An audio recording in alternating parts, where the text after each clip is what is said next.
말씀 이사야 55장 6절에서 9절까지 말씀입니다. 이사야 55장 6절에서 9절까지 말씀. 6절에서 9절까지 말씀 우리 한 목소리로 천천히 함께 읽도록 하겠습니다. 너희는 여호와를 만날 만한 때에 찾으라. 가까이 계실 때에 그를 부르라. 악인은 그 길을, 불의한 자는 그 생각을 버리고 여호와께로 돌아오라. 그리하면 그가 긍휼히 여기시리라. 우리 하나님께로 나아오라. 그가 너희 용서하시리라.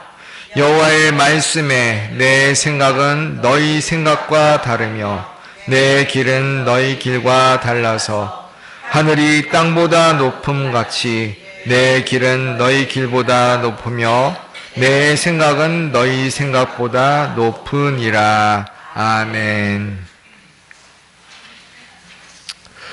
미국 오하이오 주의 한 작은 평강마을, 그곳은 집집마다 굴뚝에서 검은 연기가 피어나고 아이들은 맨발로 뛰놀던 가난한 동네였습니다. 그 마을에 늘 붙어 다니던 두 소년이 있었습니다. 같이 학교에 가고 같이 일하고 같이 장난을 치면서 그들은 자라났습니다. 어느 토요일 저녁 해가 지고 거리에 있는 어른들의 술 냄새가 퍼질 쯤 두 소년은 동네 어귀에서 발걸음을 멈췄습니다. 왼쪽에는 술집이 있었습니다. 문만 열면 욕설, 웃음, 고함소리, 술 냄새가 쏟아져 나오고 아버지들이 비틀거리며 드나드는 곳이었습니다. 오른쪽 길에는 작은 교회가 있었습니다. 낡은 나무 의자, 벽에는 십자가 하나 걸린 작고 초라한 교회였습니다. 토요일 저녁에는 청소년을 위한 성경 공부 모임이 있었습니다. 한 소년이 다른 소년에게 말했습니다. 우리 같이 교회 가자. 엄마가 꼭 가보라고 하셨어. 그러자 다른 소년이 거절했습니다. 야, 또 교회야? 거기 가면 재미도 없고 맨날 혼나기만 하잖아. 그냥 우리 여기 술집 앞에서 사람들이나 구경하자. 그렇게 그 둘은 다른 길을 선택했습니다. 어렸을 적 친구였던 두 소년은 성인이 되어 고향을 떠나 각자의 삶을 살아갔습니다. 그렇게 세월이 한참 흘렀습니다. 어느 날 감옥 안에 신문 한 장이 돌았습니다. 죄수들이 돌려보던 그 낡은 신문 일면에 굵은 글씨의 제목이 있었습니다. 윌리엄 맥킨리, 미국 제25대 대통령 취임. 그 순간 한 죄수의 손이 떨렸습니다. 어릴 적 같이 맨발로 뛰놀던, 같이 학교에 다녔던, 그리고 동네 어귀에서 헤어졌던 그 친구, 교회로 갔던 그 소년이 세월이 흘러 대통령이 된 것입니다. 감옥 안에서 그 신문 기사를 보던 또 다른 친구는 어린 시절을 잠시 회상했습니다. 그 친구가 교회 가자고 했던 그때에 같이 갔었더라면 과연 나의 인생은 어떻게 되었을까? 지금과 똑같았을까? 아니면 지금보다는 나은 삶을 살고 있었을까?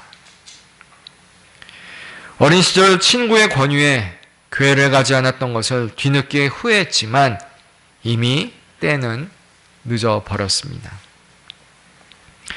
인생을 바꾸는 것은 그리 큰 사건이 아닙니다. 매일 매 순간 올바른 시간과 올바른 장소에서 올바른 것을 선택하는 것입니다. 하나님을 언제 찾아야 합니까? 만날 만한 때에 찾아야 하는 겁니다. 그때는 바로 지금입니다. 술집이냐 교회냐, 세상이냐 말씀이냐, 죄된 습관이냐 거룩한 습관이냐, 불신이냐 믿음이냐, 선택의 시간은 비록 짧아도 그것에 의해 남은 인생은 완전히 변할 수 있습니다. 달라질 수 있습니다. 바른 삶을 살기 위해서는 무엇보다 하나님을 찾아야 합니다. 하나님께서 가까이 계실 때 하나님을 부르고 찾는 우리 모든 성도님들이 되시길 간절히 바랍니다.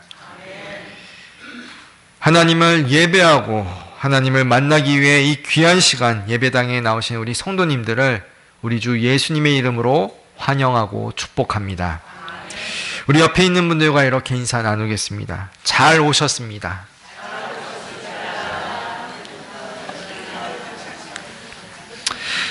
또 이렇게 한번 인사하겠습니다. 무슨 일이 있어도 하나님께 나옵시다.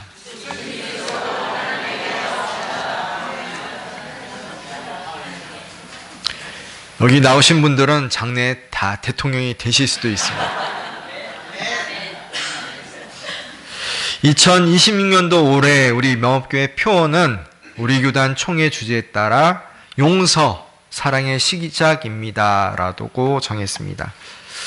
전 세계의 상황을 보더라도 여전히 전쟁 중인 나라들이 있고 강대국의 패권주의는 더욱더 심해지고 있습니다.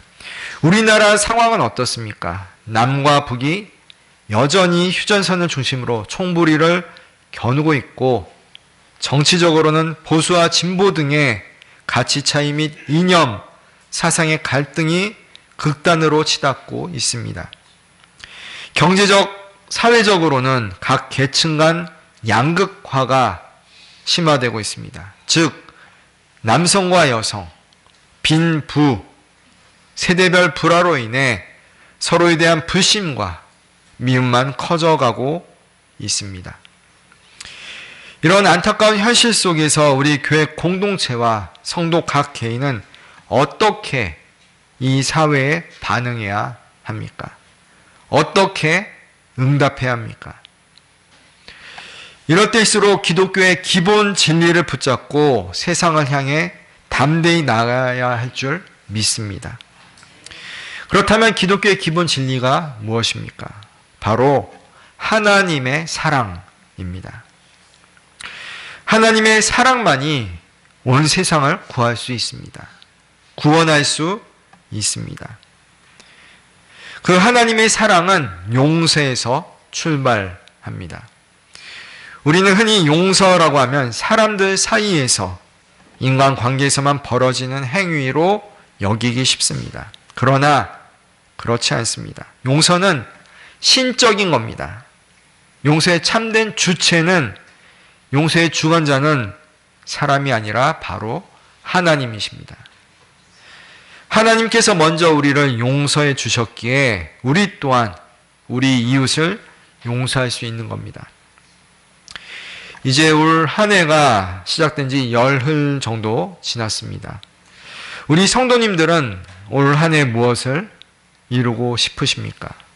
어떤 꿈, 어떤 계획, 소망이 있습니까? 우리 주 하나님께 어떤 기도를 드리면서 시작하셨습니까? 그렇다면 그것들을 이루기 위해, 성취하기 위해 또 어떠한 실천들을 하고 계십니까? 예를 들어 건강이 기도 제목이었다면 그 건강화 유지 또는 발전, 회복시키기 위해 어떤 노력을 기울이고 계십니까? 저는 영적인 측면에서 우리 성도들과 제 자신에게 올 한 해 바라는 것이 있습니다. 그것은 우리 모두 더욱더 예수님을 닮는 것입니다. 우리의 하늘 아버지를 닮아가는 겁니다. 고린도전서 11장 1절 말씀입니다. 내가 그리스도를 본받는 자 된 것 같이 너희는 나를 본받는 자 되라. 아멘. 사도 바울은 계획이 있었습니다. 그것은 먼저 그리스도를 본받는 것입니다. 그리고 그 다음 그렇게 자신이 그리스도를 본받으면 교회 공동체가 또 자신을 본받아서 궁극적으로 그들도 그리스도를 본받게 되는 겁니다. 오늘이 며칠입니까? 1월 11일입니다. 공교롭게도 1이 3번 들어간 그런 주일입니다. 111. 저는 이 말에 성부, 성자, 성령이 떠오릅니다. 물론 이것은 제 개인적인 의견이고 그냥 저의 생각입니다. 그런데 함께 방금 나눈 말씀인 고린도전서 11장 1절 말씀입니다. 1장 11절이었으면 더 좋았을 것 같긴 하지만 11이 먼저 나오고 그 다음 1이 나왔습니다. 1월 11일 주일에 고린도전서 11장 1절 말씀, 즉 그리스도를 본받아라, 이 말씀이 우리 성도님들 심령 가운데 임하길 소원합니다. 올 한해 우리 모두가 예수님을 많이 닮았으면 좋겠습니다. 성도님들은 인도의 독립운동가, 비폭력 평화주의자로 알려진 간디를 다들 잘 아실 겁니다. 이 간디에게는 수많은 일화가 있는데 또 기독교와 관련된 일화들도 있습니다. 간디는 예수님의 가르침, 즉 산상수훈을 좋아했습니다.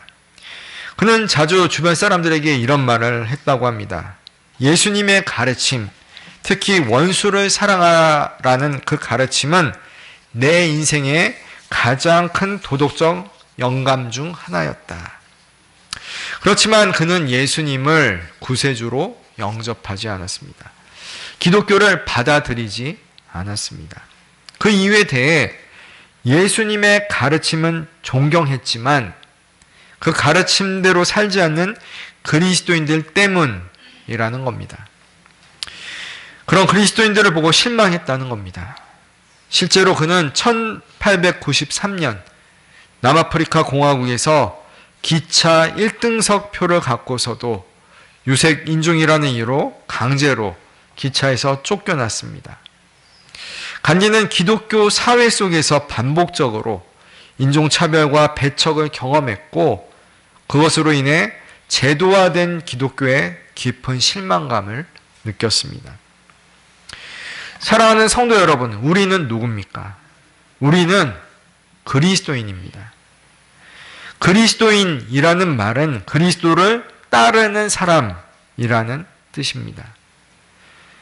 올 한 해 우리는 우리 자신의 소망, 꿈, 자신의 기도 제목을 이루기 위해 열심을 내는 것도 중요하겠지만 먼저는 작년보다 올해, 어제보다는 오늘, 또 오늘보다는 내일 우리 하늘 아버지와 예수님을 더 닮아갔으면 좋겠습니다.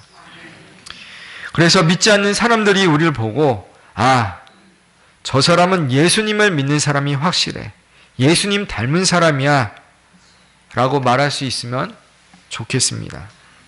그리고 여기서 조금 더 나아가 믿지 않는 그들이 우리를 보고 나도 한번 예수님 믿어볼까 하는 그런 마음까지 갖게 된다면 정말 좋을 것 같습니다. 그러기 위해서 먼저 우리는 우리가 닮아야 하는 예수님, 우리가 믿는 그 하나님이 어떤 분인지 제대로 알아야 합니다. 우리가 믿는 하나님과 예수님을 제대로 알아야 그 믿는 바대로 삶의 모습이 나타나기 때문입니다. 이 자리에 계신 성도님들은 각자 나름대로의 건강 유지 방법과 비결이 있는 줄 압니다. 평상시 어떤 운동이 자신에게 맞는지, 그리고 어떤 음식, 어떤 영양제, 차 등이 좋은지 알고 나름대로 건강을 유지해 나가실 겁니다. 아마 여기 계신 성도님들이 갖고 있는 그 나름의 건강 비결과 지식들을 다 하나로 모으면 어쩌면 한 명의 의사가 알고 있는 건강 상식을 훨씬 뛰어넘을지도 모르겠습니다. 제가 아는 권사님은 남편이 의사이셨는데 그 의사 선생님은 돌아가셨지만 그 권사님은 평상시 건강관리를 참으로 잘하는 분이셨습니다. 근데 제가 그분과 대화하다가 깜짝 놀란 게 있습니다. 살다가 몸 여기저기 어딘가가 아프고 고장이 난다고 하면 어느 병원에 어느 의사를 누구를 만나야 하는지를 다 알고 계시는 겁니다. 예를 들어 팔이 아프면 이 병원의 아무개 의사, 다리가 아프면 또 저 병원의 아무개 의사, 이런 식으로 병의 증상별로 우리나라에 내노라 하는 전문의들을 많이 알고 계셨습니다. 물론 남편이 의사라는 것이 그런 정보력이 있는 원인 중에 하나였을 수도 있습니다. 아마 모르긴 몰라도 그 권사님은 분명 몸 여기저기가 아프시면 본인이 알고 계시는 그 전문 의사 선생님을 바로 찾아가셨을 겁니다. 제가 이 이야기를 하는 이유는 우리 성도님들이 자신이 믿고 있는 예수님을, 우리 하늘아버지, 성부, 성자, 성령 하나님을 잘 알고 있어야 우리 삶 가운데 믿는 바대로 제대로 행동할 수 있다라는 것을 말씀드리고 싶어서입니다. 성도님들은 각자 나는 어떤 하나님을 믿는가라는 질문 앞에 자신이 내린 답에 따라 그 믿는 바대로 신앙생활을 하고 있다라고 저는 생각합니다. 그렇게 하나님에 대해, 예수님에 대해 제대로 잘 아는 것이 중요합니다. 개인적으로 말씀을 읽고 묵상하면서 또 공예배의 설교 말씀을 통해 우리가 믿는 하나님과 예수님이 어떤 분인지를 계속 배우고 알고 깨달아야 합니다. 그럴 때 우리는 우리가 믿는 하나님의 그 선하신 성품을 조금씩 닮아갈 수 있습니다. 물론 다 닮을 수는 없겠지만 하나님의 성품에 참여하는 자가 되는 것입니다. 하나님에 대해 잘못 알고 있으면, 오해하고 있으면 어떻게 됩니까? 결국 잘못된 믿음 생활, 신앙생활을 하게 됩니다. 마태복음 25장에는 예수님의 비유 말씀이 있는데 그중 유명한 달란트 비유의 말씀이 있습니다. 주인은 5달란트, 2달란트, 1달란트를 각각 종에게 맡겼습니다. 그리고 그들이 그 달란트들을 갖고 어떠한 행동들을 했는지 또한 나와 있습니다. 1달란트 받은 사람은 그 1달란트를 그냥 땅에 감추어 두었습니다. 그 이유가 마태복음 25장 24절 말씀입니다. 1달란트 받았던 자도 와서 가로되 주여 당신은 굳은 사람이라 심지 않은 데서 거두고 해치지 않은 데서 모으는 줄을 내가 알았으므로. 아멘. 당신은 굳은 사람이라. 무슨 뜻입니까? 이 1달란트 받은 사람은 주인에 대해 잘못 알고 있었습니다. 선하신 주인이라고 생각하지 않고 악한 주인이라 생각한 겁니다. 그 결과 잘못된 믿음 생활을 해온 것입니다. 우리가 믿는 하나님은 선하십니다. 인애가 크시고 노하기를 더디하시는 하나님이십니다. 하나님에 대해 잘못 알고 있어서는 안 됩니다. 그러면 그 1달란트 받은 사람처럼 잘못된 신앙생활을 하다가 쫓겨나는 안타까운 일이 발생할 수 있습니다. 오늘 주신 말씀을 통해 우리가 믿는 하나님은 어떤 분이신지를 깨닫고 또 우리가 그 하나님의 성품을 따라 어떤 삶을 살아가야 하는지 이 시간 함께 살펴보기 원합니다. 첫째, 우리 하나님은 불의를 기뻐하지 않으십니다. 우리 하나님은 불의를 기뻐하지 않으십니다. 7절 상반절 말씀입니다. 함께 읽습니다. 악인은 그 길을, 불의한 자는 그 생각을 버리고. 아멘. 우리가 믿는 하나님은 공의로우시고 또한 거룩하십니다. 선하신 하나님이십니다. 그렇기에 악과 함께할 수 없고 불의와 함께할 수 없습니다. 사랑장이라고 불리는 고린도전서 13장 6절 말씀입니다. 불의를 기뻐하지 아니하며 진리와 함께 기뻐하고. 아멘. 사랑이신 하나님은 불의를 기뻐하지 않으십니다. 진리만을 기뻐하십니다. 우리 하나님은 악인이 그 길을 버리기를 원하십니다. 불의한 자는 그 생각을 버리기를 원하십니다. 왜냐하면 악과 불의를 용납하실 수 없기 때문입니다. 성도의 삶에 온갖 악과 불의가 여전히 있다면 그것은 우리 하나님을 슬프게 하는 일일 겁니다. 예수님을 믿는다 말을 하면서 세상 사람들과 별 차이 없다면, 거룩함을 드러내지 못한다면 그것은 믿는 것이 제대로 된 것인지 점검해 봐야 합니다. 어떤 예수 믿지 않는 직장인이 우연히 아는 지인을 통해 복음을 듣고 예수님을 영접했습니다. 그리고 이제 예수님을 영접했으니 앞으로 교회도 나가고 예배도 잘 드리고 또 말씀도 잘 배워야겠다 다짐하고 결심했습니다. 그 다음번 주일날 동네 근처의 교회 가서 등록을 했습니다. 그런데 거기서 깜짝 놀라는 일이 벌어졌습니다. 왜냐하면 평상시 직장에서 자신을 괴롭혔었던 악질 상사가 그 교회에 있었기 때문입니다. 그 상사는 악할 뿐 아니라 불의한 사람이었습니다. 그 상사를 교회에서 만나자 그 직장인은 무척 혼란스러웠습니다. 속으로 이런 질문을 할 수밖에 없었습니다. 아니, 저 상사도 예수님을 믿는 사람이었나? 그런데 왜 직장에서는 전혀 그런 모습이 안 보였지? 저 사람이 믿는 예수라는 분과 내가 복음을 듣고 영접한 그 예수가 과연 같은 분일까?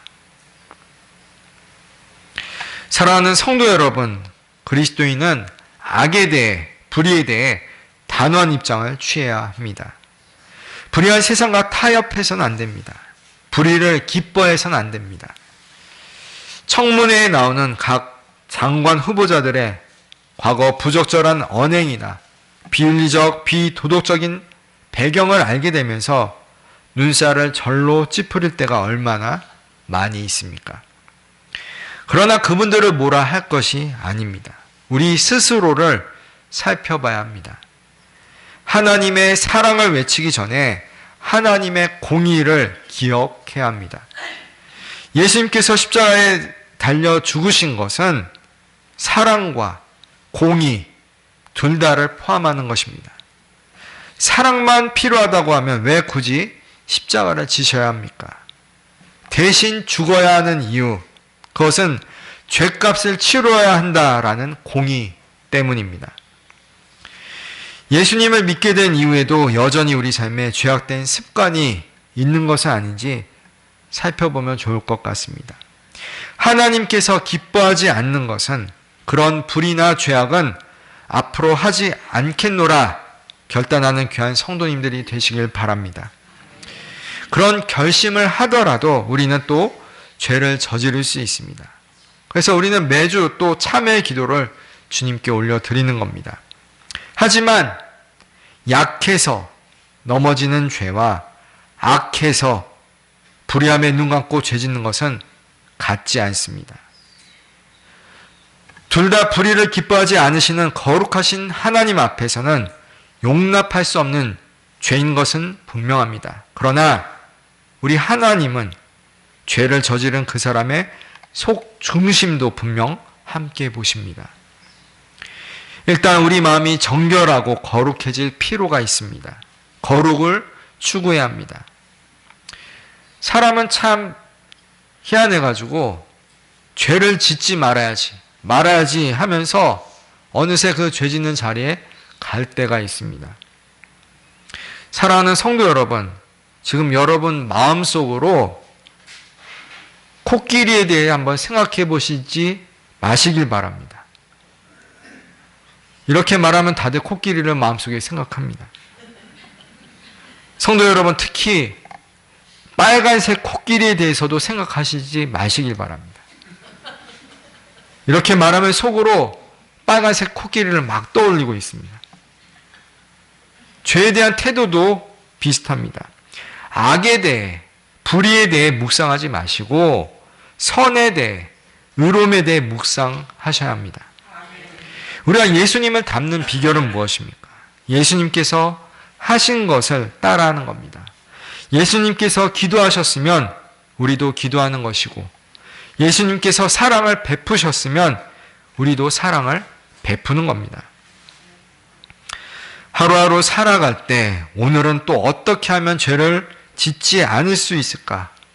이런 고민을 하시지 마시고, 오늘은 어떻게 우리 주님께 선한 일을 하여 기쁨을 드릴 수 있을까?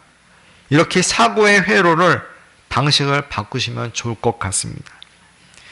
우리 하나님은 불의를 기뻐하지 않으십니다. 그렇더라도 우리가 그 불의에 대해 너무 심각하게 여기고 하루 종일 그것을 삼가겠다, 그런 생각만 가지면 우리 삶은 점차 더 소극적으로 변해갈 것입니다. 보다 적극적으로 하나님의 공의와 선을 행하면서 살아가셨으면 좋겠습니다. 그래서 주 하나님을 기쁘시게 하는 우리 모두가 되길 소원합니다. 둘째, 우리 하나님은 돌아오기를 원하십니다. 둘째, 우리 하나님은 돌아오기를 원하십니다. 본문 7절 중간 부분 우리 함께 읽겠습니다. 여호와께로 돌아오라. 그리하면 그가 긍휼히 여기시리라. 아멘. 돌아오라. 만약 성도님들이 모르는 길을 가실 때 자동차에 내비게이션을 켜놓고 운전을 하시는 경우를 한번 상상해 보시기 바랍니다. 길을 잘못 들어서 동쪽으로 가야 하는데 서쪽으로 간다면, 오른쪽으로 가야 하는데 왼쪽으로 간다면 내비가 뭐라고 말합니까? 만약 충청도 내비라면 이렇게 말할 겁니다. 이 길이 아닌가벼. 얼른 돌아가. 이렇게 말하지 않겠습니까? 그런데 그 내비 말을 무시하고 계속 반대 방향으로 가면 어떻게 됩니까? 원하는 목적지에 결코 다다르지 못할 겁니다. 우리 하나님은 우리에게 돌아오길 원하십니다. 누가 돌아오길 원하십니까? 악인과 불의한 자가 돌아오기를 원하십니다. 선한 사람, 의로운 사람에게 돌아오라 말씀하지 않습니다. 그들은 돌아올 필요가 없기 때문입니다. 이미 제대로 된 길을 가고 있기 때문입니다. 우리 하나님은 불의를 기뻐하지 않으시지만 악인이 망하는 것 또한 기뻐하지 않으십니다. 에스겔서 33장 11절 말씀입니다. 제가 읽습니다. 주 여호와의 말씀에 나의 삶을 두고 맹세하노니 나는 악인의 죽는 것을 기뻐하지 아니하고 악인이 그 길에서 돌이켜 떠나서 사는 것을 기뻐하노라. 이스라엘 족속아 돌이키고 돌이키라. 너희 악한 길에서 떠나라. 어찌 죽고자 하느냐 하셨다 하라. 아멘. 이것이 하나님의 사랑입니다. 돌아오라. 바꿔 말해 회개하라 입니다. 우리 주 예수님은 공생애를 시작하시면서 회개하라. 천국이 가까이 왔다 말씀하셨습니다. 회개는 천국에 들어갈 수 있는 가장 기본적인 예의를 갖춘 복장입니다. 다시 반복합니다. 회개는 천국에 들어갈 수 있는 가장 기본적인 예의를 갖춘 복장입니다. 왜냐하면 예수님께서 천국 복음을 전하시면서 회개를 요구하셨기 때문입니다. 마태복음 22장 말씀에서 천국 비유의 말씀을 하실 때 혼인잔치 자리에 복장이 불량하여 예복을 갖추지 않아서 쫓아내는 그런 말씀이 나옵니다. 제대로 회개를 하지 않으면 천국에 이를 수 없는 겁니다. 이 말씀을 구원이 우리의 행위로, 즉 회개로 이루어진다라고 오해해서는 안 됩니다. 구원은 전적인 하나님의 은혜로 받은 것입니다. 동시에 회개 없는 구원은 또 없습니다. 회개는 구원을 살 수 있는 도구가 아니라 은혜 앞에서는 예의를 갖춘 태도입니다. 예복을 입어야 혼인잔치에 들어갈 수 있습니다. 기본적인 예의를 갖춰야 합니다. 구원이 하나님의 천국잔치 초대장이라고 한다면 회개는 우리가 그 초대장을 챙겨갈 때 최소한도로 갖춰야 할 올바른 태도인 겁니다.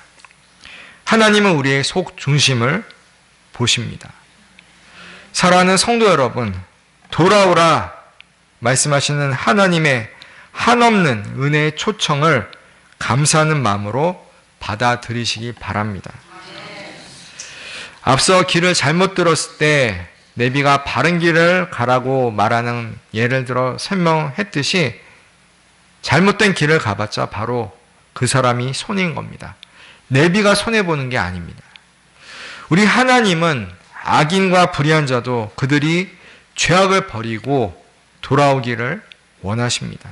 그들이 망하지 않고 살기를 원하십니다.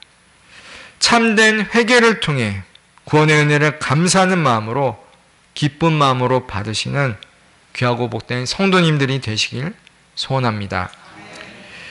집 나간 탕자가 회개하고 집으로 돌아간 것처럼 우리도 주님께로 돌아가야 합니다. 우리를 맞이하시는 그분이 바로 사랑의 하나님이시기 때문입니다. 셋째, 우리 하나님은 용서하시는 분입니다.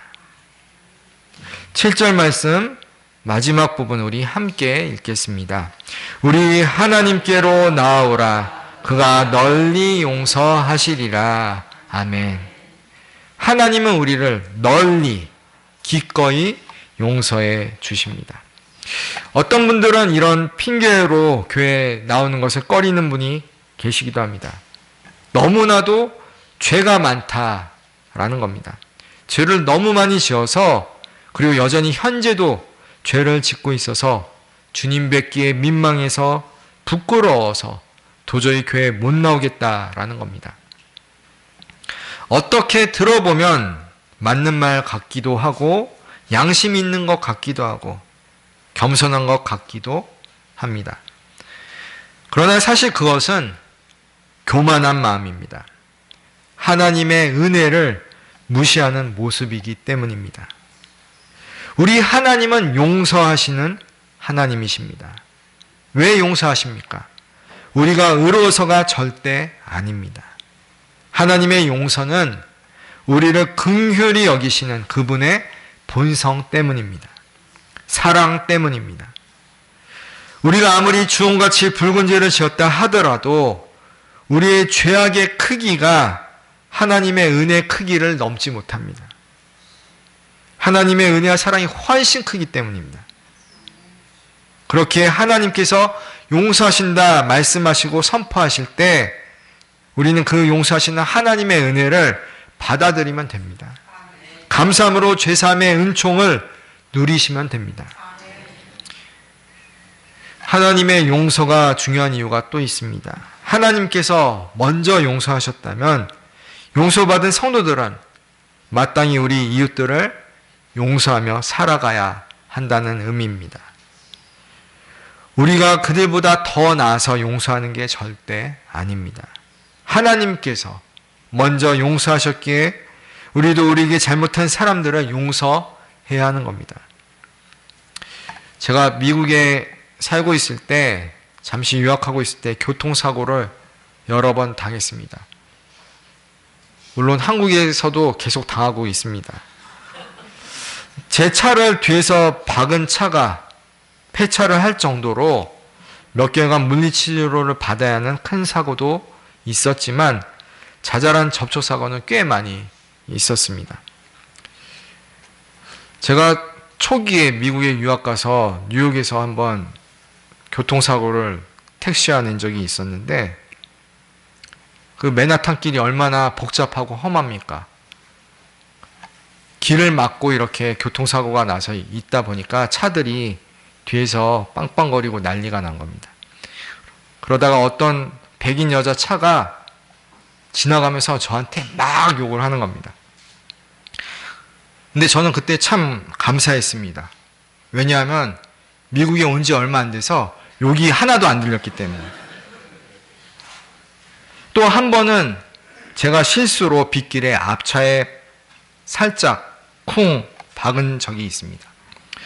그런데 그 앞차 차주가 내려서 자신의 그 뒷범퍼를 살펴보더니 저보고 괜찮다고 그냥 가라고 하는 겁니다. 얼마나 감사한 일입니까? 그런데 그런 일이 있은 지 얼마 안 되어서 이번에는 제 차가 또 뒤에서 받치는 일이 벌어졌습니다. 제가 어떻게 했을 것 같습니까? 그냥 그 차를 보낼 수밖에 없었습니다. 며칠 전 제가 받은 그 은혜가 생각났기 때문입니다. 기쁜 마음으로 보냈는데 제 범퍼는 많이 긁혔었습니다. 먼저 용서받았으니 용서 안 할 수가 없었던 겁니다. 사랑하는 성도 여러분, 우리 하나님은 용서하시는 하나님이십니다. 그 용서를 경험하셨다면 그 용서하심, 죄사함의 은총이 무엇인지 깨달았다면 용서받은 자로서 용서를 실천하며 살아가야 합니다.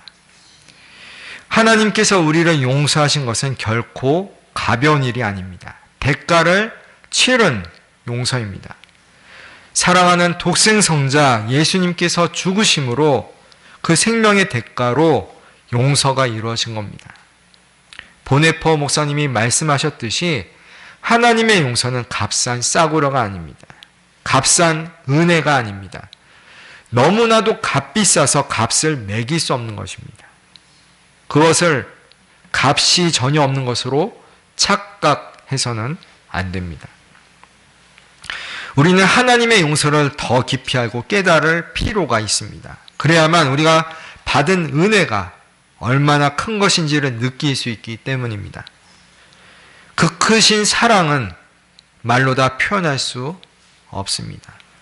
하늘을 두루마리 삼고 바다를 먹물 삼아도 다 기록할 수 없는 것입니다. 사랑하는 성도 여러분, 요한복음 8장에서 예수님께서 가늠한 여인에게 뭐라고 말씀하셨습니까? 너를 정죄하지 아니하노니 가서 다시는 죄를 범치 말라. 아멘. 예수님은 그 여인을 용서하셨습니다. 그리고 그 여인에게 당부하셨습니다. 용서받은 자답게 이제는 죄악을 떠나 살라라고 말씀하셨습니다. 하나님은 우리를 용서하십니다. 우리를 용서하신 이유는 계속해서 죄를 더 지어도 좋다는 뜻이 아니라 용서받은 자답게, 죄사함을 받은 자답게 이제부터는 거룩하신 하나님을 닮아 살아가라는 것입니다. 하나님으로부터 받은 용서의 크기가 엄청나다라는 것을 깨달은 사람만이 남을 미워하지 않고 용서할 수 있습니다. 죄사함을 받고 거룩한 삶을 살고자 노력하고 애를 씁니다. 지금 성도님들 중에 누군가를 죽도록 미워하고 있다면 다시금 주님의 용서하심을 온전히 깨닫고 그 용서함의 은혜 가운데 깊숙이 머무시길 바랍니다. 하나님께서 먼저 용서하셨으니 다른 사람을 용서하는 것이 마땅합니다. 하나님께서 용서하시는 이유를 우리는 우리의 지식과 지혜로는 다 이해할 수 없습니다. 왜냐하면 하나님의 생각과 우리의 생각은 다르기 때문입니다. 하나님의 생각이 우리 생각보다 높기 때문입니다. 다 이해할 수는 없지만 주 하나님의 사랑하심과 용서하심의 은총을 체험했다면 우리도 남들을 용서하고 사랑해야 합니다. 그 받은 은혜가 우리로부터 흘러나가야 할 줄 믿습니다. 성도는 용서받은 자답게 하나님을 닮아 용서를 실천하며 살아가야 합니다. 그런 복된 삶을 살아가시는 귀하고 복된 성도님들이 되시길 주님의 이름으로 축원합니다. 기도합니다. 우리를 용서하시는 하나님, 악인과 불의한 자인 저희들이 주신 말씀을 깨달아 주님께로 돌아갑니다. 말씀하신 대로 우리를 널리 용서하여 주옵소서. 용서받은 자답게 남들을 용서하며 더 이상 죄악의 유혹에 빠지지 않고 거룩한 삶을 살게 하소서. 십자가상에서 우리의 모든 죄악과 우리의 모든 무지를 용서하신 우리 주 예수 그리스도의 이름으로 기도드립니다. 아멘.